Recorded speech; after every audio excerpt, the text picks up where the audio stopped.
সাপের এক্স-রে, তাও আবার কালনাগিনী সাপের। এ যেন প্রচলিত প্রবাদ দুধ কলা দিয়ে কালসাপ পোশাকেও হার মানিয়েছে।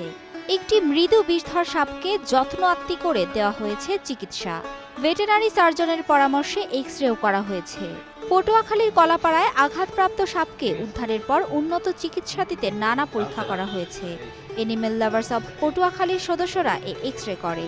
এক্স-রেতে ধরা পড়ে সাপটির হাড়ের মাঝ বরাবর ফাটল ধরেছে। এর আগে পার্শ্ববর্তী আমতলী উপজেলার পূজাখোলা দফাদার বাড়ি সংলগ্ন এলাকা থেকে সাপটিকে লাঠি দিয়ে পেটানো হচ্ছিল। এ অবস্থায় গ্রামবাসীদের হাত থেকে রক্ষা করে এনিমেল লাভার্স অব পটুয়াখালীর সদস্যরা। প্রথমবারের মতো সাপের এক্স-রে করা দেখে অনেকে হতবাক হলেও বন্যপ্রাণী রক্ষা করার কাজকে সাধুবাদ জানিয়েছে সচেতন মহল। সাপের এক্স-রে হয় তা আমার জীবনের এই 63 বছরে এই প্রথম শুনলাম।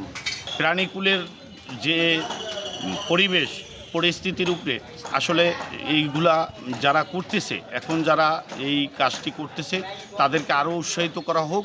কলাপাড়া উপজেলা সহকারী কমিশনার ইয়াসিন সাদিক মহোদয়ের সহায়তায় আহত সাপটির এক্স-রে করা হয়েছে বলে জানিয়েছেন এনিমেল লাভার্স অব পটুয়াখালীর কলাপাড়া শাখার দলের প্রধান। সাপটি এই এক লোক আঘাতপ্রাপ্ত অবস্থায় পেয়ে আমাদের কাছে পৌঁছে দেয়। পরবর্তীতে এটা আমরা নিয়ে, যেহেতু একটি প্রাণী মেরে ফেলতে পারি না, সেজন্য চিকিৎসা করানোর জন্য বিভিন্ন দিকে যোগাযোগ করি। তার পরবর্তীতে Yasin Sadik sir, executive magistrate Kalapara Patuakhali, ওনার হস্তক্ষেপে সাপটাকে আজকে আমরা চিকিৎসার চেষ্টা করতেছি এবং আজকে এক্স-রে করানোর পরে ঢাকা ভেটেরিনারি সার্জনের কাছে পাঠানো হবে। ওনার দিক নির্দেশনা অনুযায়ী পরবর্তী পদক্ষেপ নেওয়া হবে। সবুজ এবং লাল ও কালো রঙের ডোরাকাটা প্রাপ্তবয়স্ক এই সাপটির দৈর্ঘ্য প্রায় 3 ফুট। প্রাথমিক চিকিৎসা শেষে সাপটিকে উন্নত চিকিৎসার জন্য ঢাকার ভেটেরিনারি সার্জনের কাছে পাঠানো হয়।